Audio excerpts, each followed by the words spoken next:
kedua belah pihak sama-sama saling main propaganda, sama-sama saling mengklaim mereka membela diri, dan tetangganya mereka lah yang menyerang duluan. Kenapa nih kemudian Hun Sen membocorkan telepon itu?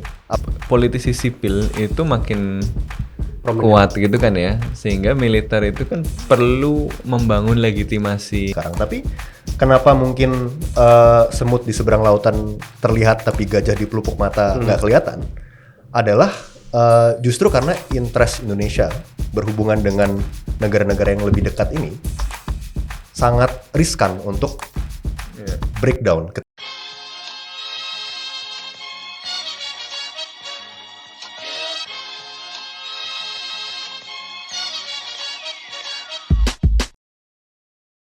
Lagi-lagi kita harus menyaksikan peperangan. Setelah kita bisa melihat peperangan di Timur Tengah, di Eropa, kali ini kita nggak usah jauh-jauh melihat peperangan karena tetangga kita di Thailand dan di Kamboja semenjak 24 Juni, hari Kamis kemarin, kita tapping ini tanggal 30 Juli, 24 Juli maksudnya kemarin, Kamboja dan Thailand saling terlibat kontak senjata di perbatasan.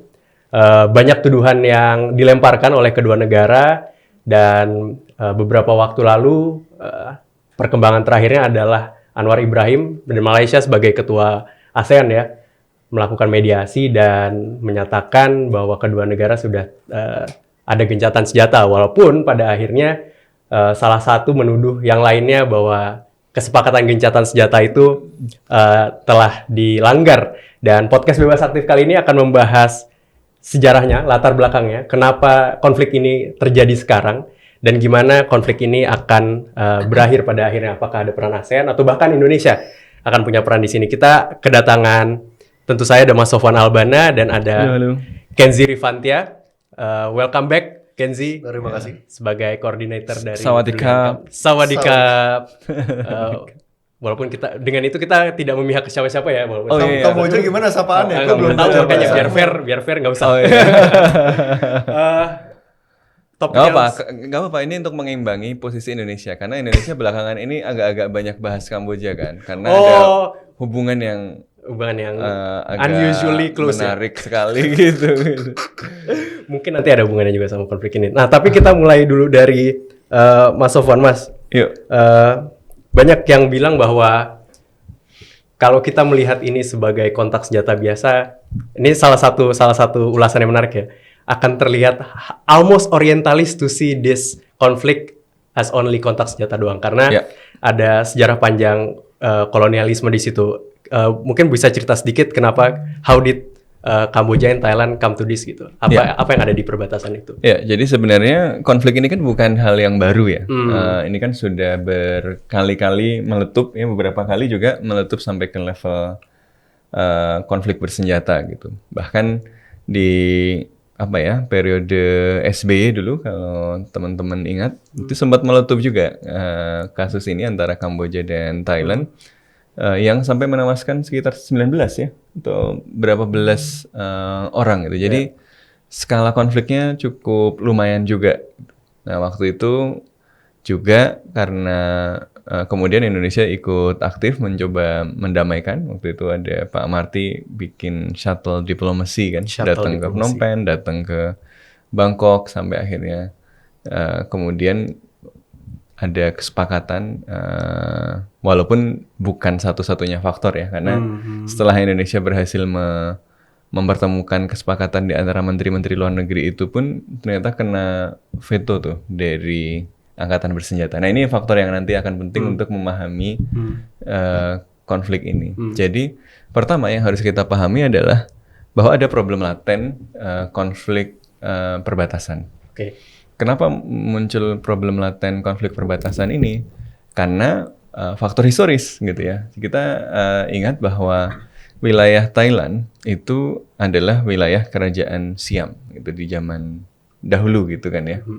Sementara orang-orang Kamboja itu biasanya merujuk pada sejarah bangsa Khmer.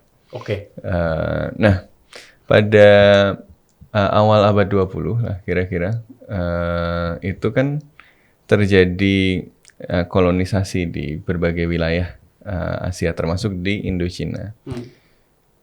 Thailand, walaupun dia merupakan sebuah negara yang kemudian nanti jadi buffer antara Prancis dan Inggris, sehingga karena dia jadi buffer antara Prancis dan Inggris, dia dibiarkan retain Nggak terjajah. otonomi sebagai sebuah negara, walaupun secara nominal gitu ya. Tapi dia terdampak juga oleh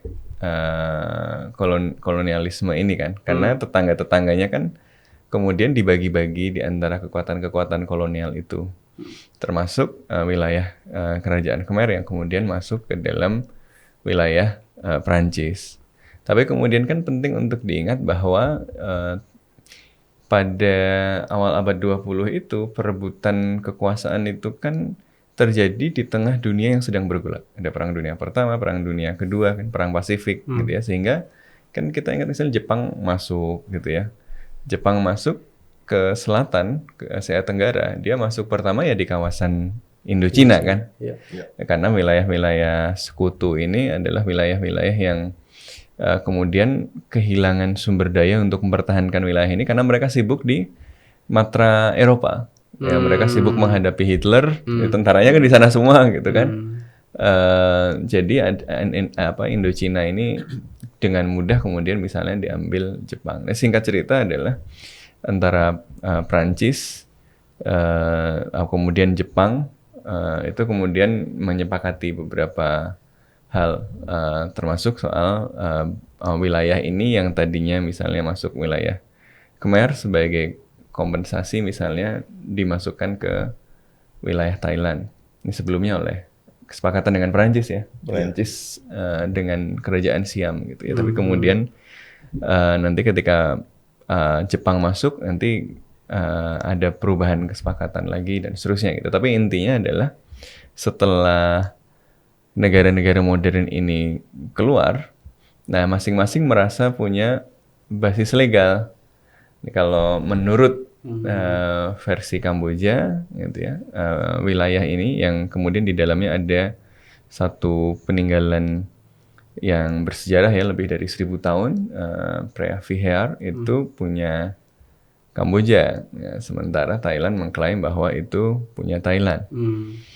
Ini lebih rumit lagi karena di wilayah perbatasan itu ada memang ada orang-orang Khmer yang ada di wilayah Thailand dan sebaliknya orang-orang Thai yang di Kamboja juga gitu kan. Jadi perbatasan ini digaris secara sembarangan oleh kekuatan-kekuatan kolonial ya, Prancis, kemudian Jepang, dan setelah merdeka karena garisnya itu kadang meluas, kadang menyempit seiring dengan situasi politik internasional pada waktu itu, kesepakatan di antara kekuatan-kekuatan kolonial dan tentu dengan waktu itu kerajaan Thailand yang bermain juga di dalam Game of Thrones tadi kan, karena dia kan harus menjaga independensi, kalau dia bisa dapat sesuatu ya dia ngambil dan seterusnya gitu kan.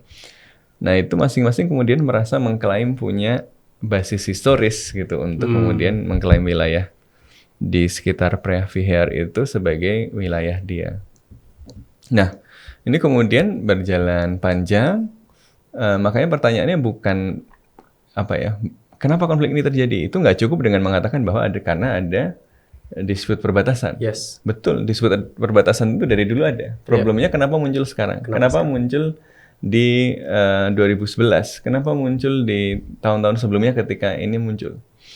Ada satu pola yang sangat menarik. Ini ada tulisan dari Kurlan Sheikh ya, di Council of Foreign Relations.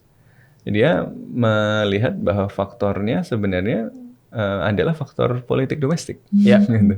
Jadi kalau kita lihat pattern ketika konflik ini meletup, itu biasanya itu ada kaitannya sama persaingan politik domestik di Thailand atau kalau Kamboja lebih jarang karena Kamboja biasanya kekuasaannya kan otoritarian itu aja. Politik dinasti juga. Tapi kalau di Kamboja juga mungkin menarik kalau sekarang, karena kalau gosip-gosip yang terdengar, rumor yang terdengar kan karena memang si Hun Sen ini kan baru saja menyerahkan kekuasaan kepada anaknya Hun Manet gitu ya. tidak perlu pakai Mahkamah Konstitusi. Kan lebih simpel juga. Dia lebih simpel, langsung kerajaan gitu. Bukan kerajaan sih. Ya langsung gitu ya. Tapi dia kan nggak populer. Secara de facto bapaknya masih lebih berpengaruh dan berkuasa. Makanya kemarin teleponan si Perdana Menteri Thailand yang ponakannya Thaksin, Anaknya anaknya Thaksin gitu. Anaknya Thaksin itu teleponan kan sama Hun Sen kan? Iya, iya. Dan teleponannya sama Hun Sen itu yang kemudian jadi pretext untuk menurunkan dia. Nah gitu. Jadi di Kamboja itu lagi ada perubahan politik dalam artian si Hun Sen ini menyerahkan kekuasaan formal ke anaknya, tetapi anaknya secara de facto ya masih kecil lah gitu ya, maksudnya. Anaknya ini kan Perdana Menteri, Hun Sen-nya kan Ketua Senat ya. Ya, jadi masih magang gitu kayak masih belum terlalu, dan orang-orang belum terlalu dia butuh sesuatu untuk menaikkan untuk kasih tahu kredibilitas, I'm here gitu. Kasih tahu gue di sini nih. Di sisi lain di Thailand ini juga tadi menarik karena tadi teleponan antara si Sinawat gitu ya. Siapa sih panggil apa namanya? Petong Tan. Ya, Petong Tan Sinawat. Ini kemudian dijadikan pretext untuk menjatuhkan Perdana Menteri ini. Jadi anaknya Thaksin ini menjadi politisi yang sangat kuat. Jadi Thaksin itu kan dari dulu udah pengen disingkirkan oleh militer, dan juga dia kan sempat konflik sama monarki kan ya, karena dia politisi yang keluar dari establishment. Dia kan konglomerat ya, tetapi dia bukan dari kalangan establishment, dan ketika dia masuk, dia melakukan berbagai kebijakan populis yang kemudian mengancam pengaruh dari monarki dan pengaruh dari tentara, sehingga dia kemudian menjadi musuh elit ini. Di satu sisi dia melakukan kebijakan populis dan juga agak koruptif juga gitu. Jadi kemudian dia kan disasar, sasarannya kan kemudian dianggap melakukan korupsi, kebijakan populis gitu ya. Tapi ini kemudian juga menggambarkan konflik antara kekuatan-kekuatan lama ini, monarki dan militer, yang terancam oleh politisi sipil populis yang populer gitu, terutama di wilayah di luar Bangkok ya. Jadi ekonomi Thailand itu kan terpusat di Bangkok.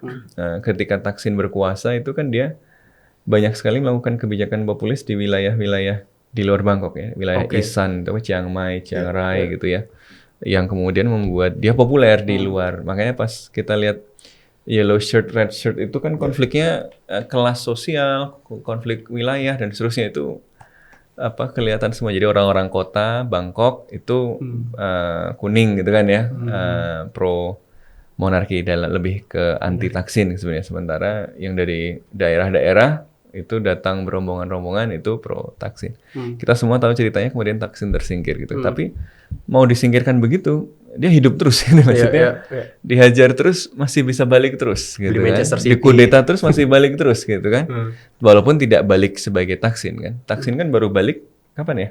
2024. Baru balik very recent 2023 atau 2024 lah gitu ya. Pokoknya masih baru-baru ini, karena sebelumnya dia harus kabur kemana-mana karena dianggap sebagai musuh negara kan. Baru beberapa tahun ini masuk lagi. Kenapa? Karena kemudian ada perubahan politik yang membuat faksinya Thaksin ini dapat nafas lagi, boleh deh maju lagi. Kenapa? Karena ada yang lebih mengancam lagi kan, kemarin kan gengnya Pita ya, yang progresif, yang anti, malah lebih keras lagi, anti monarki malah. Anti monarki, walaupun belum bisa ngomong terbuka anti monarki gitu ya, tetapi yang lebih progresif, sehingga akhirnya faksinya Thaksin jadi bisa dapat ruang lagi itu. Nah karena itu dia pulang, dan ternyata karir politiknya langsung naik sekali si anaknya ini kan. Dan karena karir politiknya naik sekali ini, musuh-musuh tradisionalnya Thaksin takut lagi kan. Gitu. Wah ini bisa jadi kekuatan yang mengancam lagi. Makanya ketika kemudian isu laten ini agak muncul lagi, ya gosok-gosok lah gitu. Makanya konfliknya sebenarnya kalau kata Joshua Kurlansik ini, ya tergantung elitnya. Ini mereka mau memainkan ini untuk tujuan politik domestik gitu ya. Dan kalau yang diduga justru gimana caranya konflik ini memunculkan keseimbangan yang bisa diterima oleh elit ini, dalam artian kalau di Thailand untuk menghabisi dinasti Sinawat. Jadi ya tadi karena apa yang kemudian dijadikan pretext benar adalah si anaknya Thaksin yang jadi Perdana Menteri ini yang sangat populer, jadi politisi sipil yang sangat powerful ini dijatuhkan karena telepon sama Hun Sen, dan telepon sama Hun Sen itu manggilnya paman, uncle. Wah, itu ya lucu juga ya. Ya udah 73 tahun gitu kan ya, sama ini kan manggil om, tapi buat sama tentara-tentara itu gitu ya, dianggap bahwa ini melecehkan harga diri Thailand. Kita ini kan lebih kuat, lebih besar, kita punya hak atas privihar, tapi Perdana Menteri kita itu munduk-munduk menyebut paman ke penguasa de facto Kamboja. Itu kan melecehkan harga diri bangsa. Kita ini bangsa besar. Wah, gitu kan, kira-kira gitu. Mirip siapa ya? Jadi ya kira-kira. Nah, ini kemudian dia dianggap ya tadi melecehkan harga diri bangsa, itu kemudian dia dijatuhkan kan. Iya. Tapi ini kan belum habis nih gitu. Jadi kita akan selama elitnya itu masih ingin menggunakan konflik ini sebagai cara untuk memenangkan pertarungan politik domestik, ya masih konflik. Ya jadi mereka yang di perbatasan itu ya dikorbankan di altar kekuasaan aja oleh para elit ini. Kalau bacaannya Joshua Kurlansik benar. Nah, kan menurut lu gimana dengan itu? Karena kita akan mengeksplor pertanyaan siapa yang memulai ya. Karena kalau memulai siapa yang nembak duluan kayak susah. Tapi gimana kita melihat rentetan peristiwanya gitu? Karena tadi kata Mas Sofwan, teleponan Hun Sen dengan Perdana Menteri Thailand itu dibocorkannya oleh Hun Sen. Oleh Hun Sen. Iya, ngapain juga dia bocorin? Exactly, itu pertanyaan. Ngapain dia membocorkan? Apakah dia punya something in mind, a grand plan bahwa I will leak this phone call dengan harapan atau dengan ekspektasi, apakah dengan ekspektasi Thailand akan menyerang dengan militer? Kalau dengan penjelasan itu kan berarti Thailand yang duluan ya. Atau jangan-jangan ada penjelasan lain kalau misalnya bukan dengan leak phone call itu ternyata Kamboja yang memulai duluan. Tapi dengan penjelasan itu juga, kalau Kamboja yang memulai duluan ngapain? Karena mungkin dia udah tahu secara kekuatan militer pasti akan kalah nih lawan Thailand gitu. Nah, lu ngeliatnya gimana dengan hubungan domestik dan di perbatasan ini? Perang itu nggak ada satu jawaban yang bisa menjawab semuanya ya pasti. Dan apalagi informasi di lapangan sangat-sangat distorted. Kedua belah pihak sama-sama saling main propaganda, sama-sama saling mengklaim mereka membela diri, dan tetangganya mereka lah yang menyerang duluan. Dan sama-sama merujuk hukum internasional. Sama-sama merujuk hukum internasional. Satunya hukum internasional kemudian dijadikan tameng begitu. Si Thailand kan ngomong soal Ottawa, itu konvensi Ottawa soal untuk mencegah landmines. Karena pemantiknya sebelum phone call itu adalah masing-masing tentara Thailand dan Kamboja lagi patroli di perbatasan di dekat kuil Preah Vihear itu. Kemudian ada cekcokan, bentrok, dan akibatnya satu tentara Kamboja meninggal. Kalau nggak salah. Kemudian mereka phone call. Setelah itu kemudian ada insiden lain lagi, patroli lagi, tentara di perbatasan yang dari Thailand meninggal karena dia nginjek landmine, nginjek apa namanya itu? Bom ranjau. Peninggalan Khmer itu ya. Malah adalah ranjaunya bukan ranjau lama gitu, kalau ranjau baru. Ranjau baru. Iya, ketika kemudian diinvestigasi ternyata ini masih baru ditaruh di situ. Oh, gitu. Sementara Thailand udah menandatangani tadi perjanjian untuk perjanjian kan harusnya nggak boleh masang baru lagi nih gitu ya. Iya. Oh, kirain ranjau Khmer dulu. Iya. Karena secara itu nggak manusiawi kan. Cara peperangan tidak manusiawi karena bisa kena siapapun. Jadi itu kemudian memantik series of events yang kemudian berujung pada eskalasi ini. Nah kemudian kalau misalkan kita lihat kenapa nih kemudian Hun Sen membocorkan telepon itu, apakah dia ada faktor domestik yang menekan kemudian harus merasa ini gue tetap melindungi negara gue loh. Nih lihat tetangga kalian ada cekcokan dalam negeri kemudian mengklaim wilayah kita segala macam. Kemudian di sisi lain Thailand juga merasa seperti yang tadi Mas Sofwan bilang ya, harga dirinya direndahkan oleh tetangga mereka. Tapi kemudian kalau misalkan kita melihat hubungan antar kedua keluarga elit penguasa ini ya, antara Hun Sen dan Thaksin Shinawatra yang tetanggaan dan udah puluhan tahun mereka temenan. Kenapa kemudian ada motivasi untuk backstabbing gitu satu sama lain? Berarti kan ada faktor lain di luar dari dinamika antar keluarga elit. Mungkin ada kekuatan-kekuatan politik lain yang sedang menekan supaya kedua keluarga elit ini mempertahankan diri gitu. Responsnya adalah mempertahankan diri. Nah, tapi apapun alasan yang berusaha kita gali ya, kemudian respons dari kedua belah pihak yang menggunakan kekuatan militer sampai sebegitunya kita lihat di berbagai media sosial, itu kan agak disproportionate mungkin ya terhadap pemantik sebenarnya, sehingga ratusan ribu orang di perbatasan baik dari Thailand maupun Kamboja harus evakuasi, mereka kehilangan tempat tinggal, udah mungkin puluhan atau ratusan juga warga sipil yang menjadi korban serangan. Jadi masing-masing dari elit politik di Thailand maupun Kamboja juga makin kuat resolve-nya untuk mempertahankan diri. Makin terpancing, soalnya kalau kelihatan mundur kelihatan lemah. Kelihatan lemah. Gitu, kan. Apalagi tadi udah ada faktor historis dan kultural juga. Mereka kan semua sama-sama mayoritas Buddha ya, walaupun beragam juga kepercayaan dalam negerinya. Tapi identitas keagamaan Buddha ini menjadi elemen penting dalam nasionalisme dalam Thailand maupun Kamboja. Jadi kalau misalkan mereka tidak terlihat tegas dalam mempertahankan identitas itu yang dilambangkan oleh kuil di perbatasan tadi, jadi mereka dilihat lemah secara keseluruhan. Sehingga mereka akan lebih terdorong untuk mengeskalasi.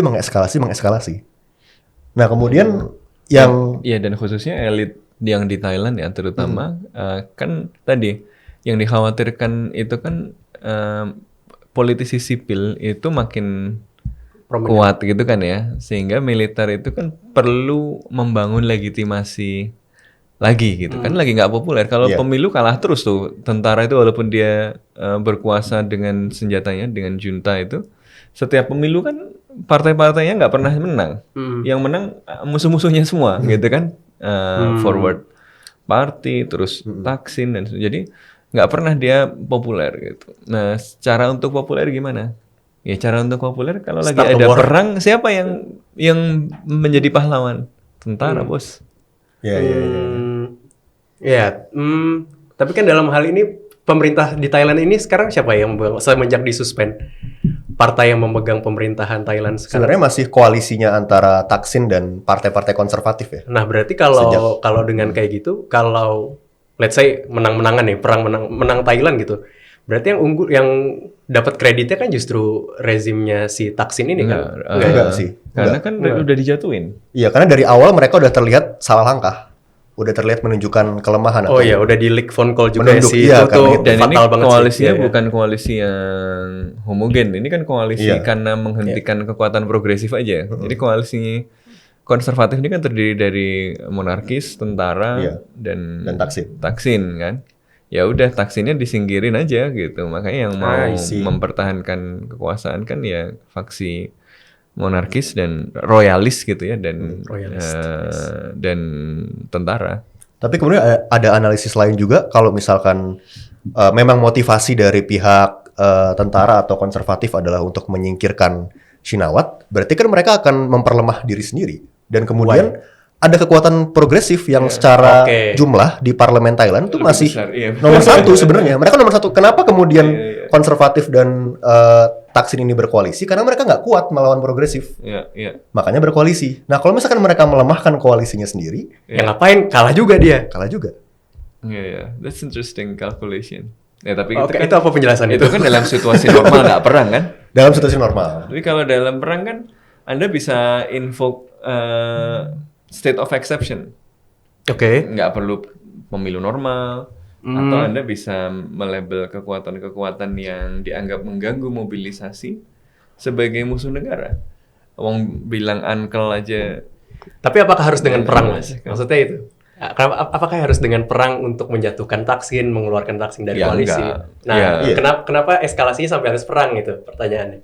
Ya itulah. Pertanyaan kita semua juga. Dan tapi itu kesempatan yang, tapi itu bukan sesuatu ini. Kalau pertanyaannya mengapa, bukankah ada banyak cara lain? Iya gitu. Tetapi secara historis gitu ya, kita melihat banyak pemimpin, terutama yang berada dari kalangan militer, itu memang kemudian seringkali menjadikan konflik sebagai sarana untuk kemudian meningkatkan popularitas domestik. Ya jangankan yang sekarang yang historis banget gitu kan, kita kan lihat bagaimana Netanyahu itu memperpanjang konflik walaupun tujuan strategiknya itu nggak tercapai.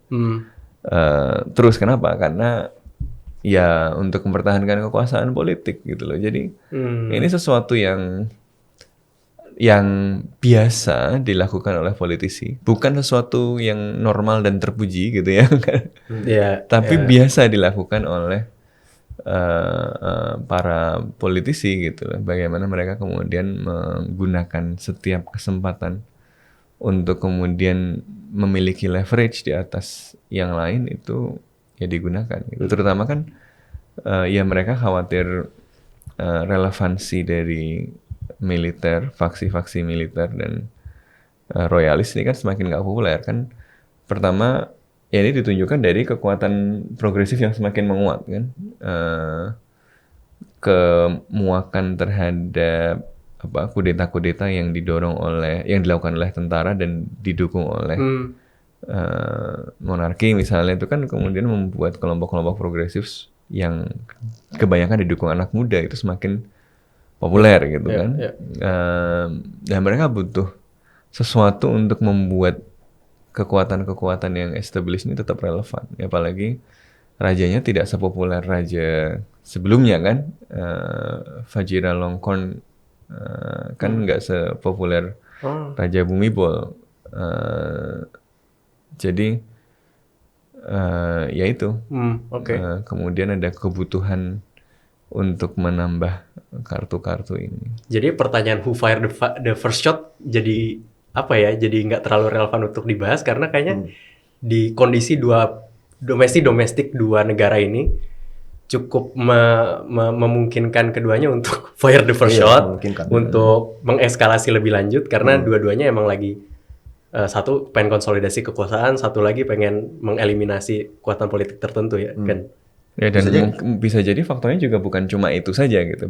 Jadi seringkali kan kayak gini tuh kan circumstances saja. Ada kejadian kebetulan kemudian ya orang memanfaatkan kebetulan-kebetulan itu dengan kepentingannya masing-masing. Mungkin ada kalkulasi kekuasaan tapi mungkin juga memang ada sentimen nasionalisme dan seterusnya. Ini kan sesuatu yang kemudian berkembang tidak di dalam sebuah skenario yang solid, yang utuh gitu kan, dengan informasi yang terbatas dan seterusnya gitu. Dan semuanya mau mengambil keuntungan tetapi dia tidak mengendalikan keseluruhan skenario gitu. Kesempatan dalam kesempitan aja jatuhnya berarti. Nah karena itulah kemudian menjadi penting ada yang memainkan peran mediasi gitu loh. Karena kalau enggak insentifnya adalah untuk terus eskalasi gitu. Iya, ya ketika kita interview aja misalkan sama warga sipil di perbatasan, baik dari Thailand atau Kamboja, pasti mereka akan bilang, wah mas mbak ini udah beribu-ribu tahun emang begini terus situasinya. Emang di mindset mereka emang selalu akan menjadi isu untuk kedua belah pihak. Sehingga kalau misalkan kita tidak hentikan, tidak mediasi tadi, ya malah bisa jadi bereskalasi lagi. Anwar Ibrahim step in di saat yang sangat strategis kan. Dan itu ada faktor domestik juga kan, lagi dari Anwar Ibrahim gitu. Kebetulan iya. Nah kalau kebetulan di sini berarti ya. Nah kita bicara soal itu ya, mediasinya dari Anwar Ibrahim gitu, which is a very good optic. Tadi off cam kita sempat bilang ya, very good optic for Anwar Ibrahim. Fotonya sangat powerful itu. Wah itu kayak bersejarah sekali ya. Kayak gini ya. Iya. Dua pihak yang berkonflik di tengahnya Kamboja, adalah Thailand, Malaysia, Anwar. Tadi Kenzi sempat bilang ini dan ASEAN. Nah, itu ada dikit-dikit ASEAN ya. Karena dikit-dikit ya. Karena legitimasinya Anwar kan juga sebagai ketua ASEAN. Kalau katanya Kenzi tadi, ini fotonya setara Camp David sih, gitu katanya. Versi ASEAN. Palestina, Israel, Amerika di tengah. Nah Ken, lu melihat ini gimana? Walaupun pada akhirnya nggak lama, beberapa jam setelahnya Thailand menuduh Kamboja melanggar kesepakatan gitu. Pertama adalah kenapa kedua negara ini pada akhirnya mau gitu diiniin sama Anwar Ibrahim, dimediasikan oleh Anwar Ibrahim gitu. Kan sebelumnya di konflik ini kan konflik yang panjang, tapi kenapa Ya. saat ini mau aja gitu diinin Anwar Ibrahim? Nah, jadi selama berpuluh tahun konflik ini kadang-kadang meletus, itu sebenarnya upaya untuk meredamnya dari perspektif Thailand maupun Kamboja itu punya preferensi cara yang beda-beda. Oke. Thailand itu lebih prefer untuk lewat jalur dialog bilateral. Jadi cuma Thailand dan Kamboja aja yang duduk bareng, ngobrol, settle the dispute. Oke. Kalau Kamboja itu sejak tahun 1960-an, waktu awal-awal mereka merdeka dari Prancis, kemudian isu ini naik lagi, mereka bawa ini ke International Court of Justice, ICJ. Kira-kira kenapa? Karena mereka pernah menang. Ya, satu. Kedua, kalau Kamboja lebih kecil.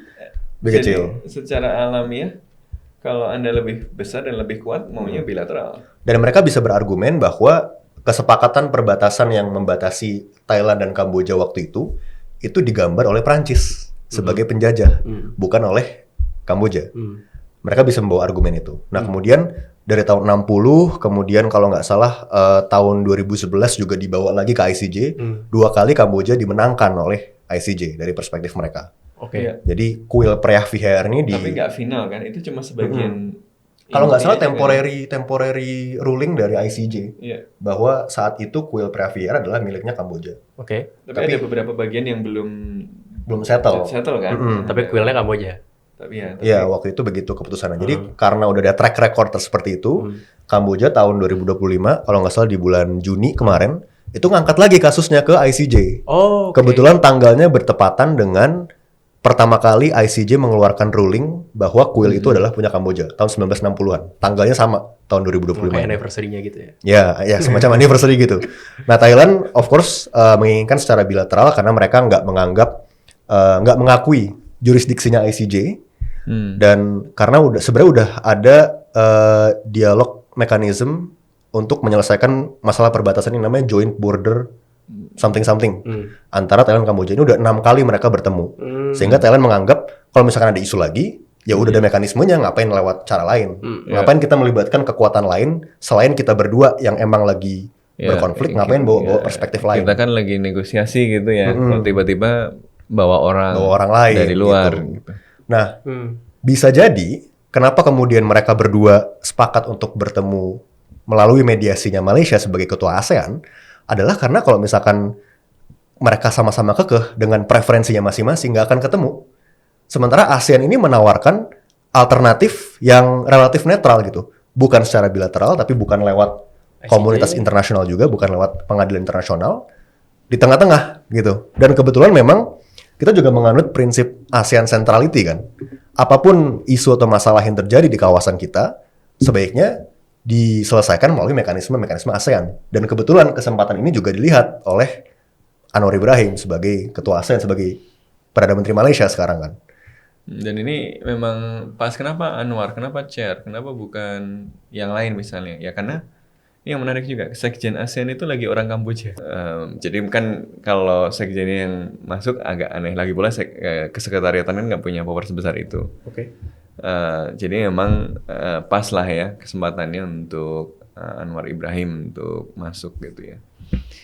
Dan dia kan memang orang yang punya visi internasional yang sangat aktif. Iya. Nah yang menarik kan sebenarnya orang juga menunggu Indonesia ngapain gitu ya karena kita punya peran historis yang sebenarnya lama di Kamboja ya. Bahkan ketika Kamboja masih berada dalam konflik kan, Indonesia itu kan termasuk yang terlibat secara aktif memfasilitasi proses perdamaian Kamboja kan, lewat Jakarta Informal Meetings yang kemudian nanti berujung pada berhasilnya proses perdamaian di Kamboja itu. Terus ketika ada konflik antara Kamboja dan Thailand, itu pas zaman SBY waktu itu juga Indonesia memainkan shuttle diplomacy gitu. Jadi Indonesia itu punya sejarah tersendiri di kawasan itu, gitu, di kawasan ini, memiliki peran sebagai honest broker, sebagai orang yang membangun jembatan, memfasilitasi perdamaian gitu. Nah, ini yang orang agak melihat kok ini agak kurang aktif gitu ya. Oke. Nah, ini kita explore ya, karena Ken, Menurut gue ini konflik yang maksudnya gini, kita konteksnya adalah Presiden Prabowo adalah presiden yang global minded nih ceritanya. Kita udah melihat dia ngomong banyak tentang berbagai perang di dunia, berbagai konflik di dunia yang jauh-jauh gitu. Ya. Nah ini kan tepat di depan mata nih, tetangga right on our di depan mata tetangga kita. Jadi sangat aneh ketika Indonesia nggak selantang itu. Paling tidak selantang ketika ngomongin perang yang lain gitu. Yang membuat gue berpikir, gue husnuzon bahwa they're doing something behind the scenes karena ini tuh opportunity yang begitu besar untuk dia beretorika, walaupun retorika doang nggak ngapa-ngapain gitu, itu sangat besar nih kesempatannya bahwa dia diam. Menurut gue ada something strategik atau something yang nggak bisa disebutkan di depan mata ya, karena ini juru bicara atau siapa kayak lu nih ngomong ini. Yang kita lakukan itu yang kita lakukan adalah statecraft, not stagecraft. Gitu. Ini orang Kemlu yang ngomong. Bahasa yang menarik gitu. Statecraft, not stagecraft. Yang buat gue pikir apa jajan? Iya ya, mungkin dia lagi melakukan mungkin shuttle diplomasi tapi yang nggak kelihatan aja gitu mungkin. Gimana? Ya, karena bikin mobil nasional aja nggak kelihatan, apalagi diplomasi bisa nggak kelihatan ya kan? Oke. Masuk gitu. Itu argumen yang sama pernah gue dengar juga terkait sikap Indonesia terhadap Myanmar. Karena kan kita juga dianggap tidak melakukan banyak effort untuk meredam itu kan. Tapi argumennya adalah, oh Indonesia melakukan something behind the scenes. Tapi kalau misalkan kita blow up sampai terlihat di publik atau di media, justru akan gagal prosesnya. Itu ada argumen seperti itu. Nah tapi kalau kita melihat lagi Presiden Prabowo sekarang yang sebenarnya benar ya, globally minded, dia udah speak up di banyak konflik. Palestina, kayak lebih sering keluar Rusia, negeri pada di Ukraina. dalam negeri. Banyak sih memang keliling dunianya. Iya. Dan memang ini kesempatan yang sangat tidak bisa dilewatkan oleh Indonesia untuk memainkan peran seperti yang pernah tadi melakukan Mas hal yang sama misalnya. Dia kan suka memuji-muji Orde Baru gitu kan. ada faktor historis Ya, juga. Soeharto kemudian. dengan Jakarta Informal Meetings Exactly. Iya. Nah, ya. SBY tapi- dengan shuttle diplomasi. Contoh-contohnya udah banyak sebenarnya untuk Betul. bisa dijadiin blueprint Indonesia bertindak sekarang. Tapi kenapa mungkin semut di seberang lautan terlihat tapi gajah di pelupuk mata nggak kelihatan? Adalah justru karena interest Indonesia berhubungan dengan negara-negara yang lebih dekat ini sangat riskan untuk Iya. breakdown ketika kita salah langkah atau salah kata. As opposed to dibandingkan dengan konflik-konflik yang lebih jauh, Israel Palestina, Apakah Anda kemudian Rusia sedang Ukraina. mengatakan bahwa pernyataan dan sikap-sikap Presiden Prabowo tentang konflik-konflik di level global itu adalah stagecraft, bukan statecraft? Argumen yang menarik Kalau ya. dibalik ya. Iya, something between the lines nih. Iya. Ini bertanya. Tapi Bertanya mungkin loh. memang. Ini Iya, iya. bertanya. Oke. Mungkin memang strategi untuk atau approach-nya ya antara konflik yang dekat dengan konflik yang jauh memang ada perbedaan. Kita nggak bisa tahu secara persis karena informasinya nggak ada di luar sana. Tapi memang dalam beberapa momentum hubungan antara Indonesia dengan Thailand, Indonesia dengan Kamboja, ada faktor-faktor tertentu yang harus dijaga. Misalkan Indonesia dan Thailand baru saja upgrade status hubungannya jadi strategic partnership bulan Mei kemarin. Kemudian dengan Kamboja kita ada hubungan pertahanan yang cukup kuat. Prabowo juga kalau nggak salah waktu itu sempat kunjungan ke sana dan ada hubungan antar special forces Kamboja dan Indonesia yang cukup kuat juga. Jadi kita punya interest di kedua negara ini. Kalau misalkan kita salah langkah, salah kata bisa jadi menghancurkan semuanya. Tapi bisa jadi juga something behind the scenes was happening yang kemudian memperkuat resolve-nya Malaysia untuk take action sebagai ketua. Kan nggak mungkin dia bergerak sendiri sebagai ketua tanpa seenggaknya persetujuan atau tidak adanya Ya, dan apa namanya, kemarin tidak di adanya veto kunjungan dari negara-negara ASEAN. dan kemarin di kunjungannya Anwar ke Jakarta kan ada annual consultation Iya, dengan bilateral. Indonesia Malaysia bilateral kan salah satu yang memakan banyak porsi pembicaraan tentang Kamboja dan Thailand juga dan Iya. Indonesia menyatakan siap memberikan dukungan pada inisiatif untuk menciptakan perdamaian yang didorong oleh Chair ASEAN yaitu Anwar Ibrahim gitu. Jadi mungkin Indonesia memang memposisikan diri ya bintangnya Anwar Ibrahim aja silakan deh, gitu gitu. kan ya. Keren ya. Gue juga pernah baca analisis dari Leo Suryadinata dulu. Dia nulis buku tentang politik luar negeri Orde Baru. Dia bilang bahwa segala keputusan yang diambil di ASEAN itu sebenarnya nggak akan mungkin diambil tanpa ada lampu hijau dari Indonesia. Terlepas dari Indonesia itu adalah pemain utamanya di panggung itu atau bukan. Jadi bisa jadi, lagi-lagi bisa jadi ya, karena kita nggak punya informasi selengkapnya. Bisa jadi keberhasilan Malaysia ini juga atas dasar green light dari Indonesia. Berdasarkan perbincangan antara Prabowo dan Anwar Ibrahim.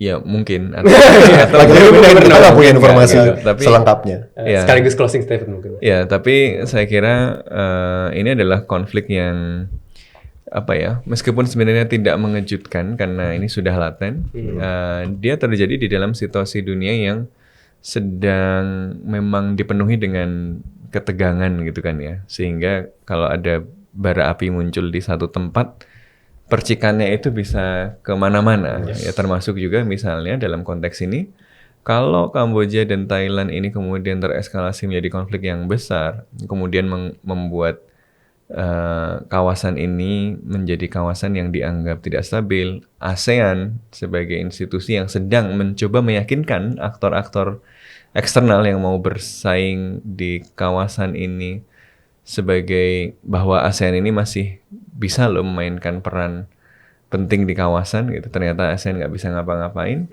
Itu akan berpengaruh pada yang lain-lain kan. Nanti mitra-mitra ASEAN gitu ya, itu kan tidak lagi misalnya punya kepercayaan kepada ASEAN bahwa ASEAN bisa reliable untuk menjaga stabilitas, sehingga mereka jalan sendiri-sendiri.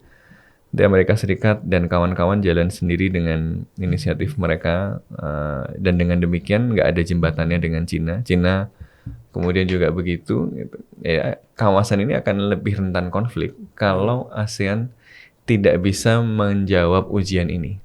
Makanya saya sih bersyukur apapun yang terjadi di behind the scene, saya bersyukur bahwa ada peran yang masih coba dimainkan oleh ASEAN. Dalam hal ini adalah chairnya ASEAN, yaitu Malaysia.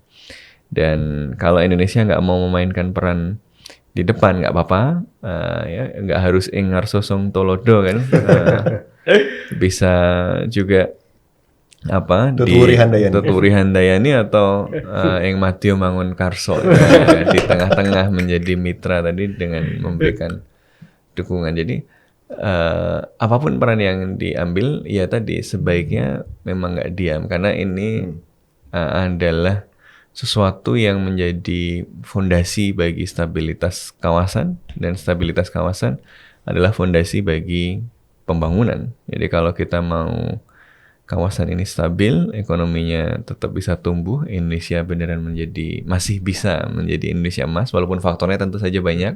Tapi kalau ini aja nggak bisa, yang lain nggak akan bisa gitu loh. Dan di mediasi kemarin juga hadir Amerika Serikat dan Cina sebagai observer ya, yang mana menunjukkan bahwa memang ASEAN sedang menegaskan sentralitasnya di sini. Oke.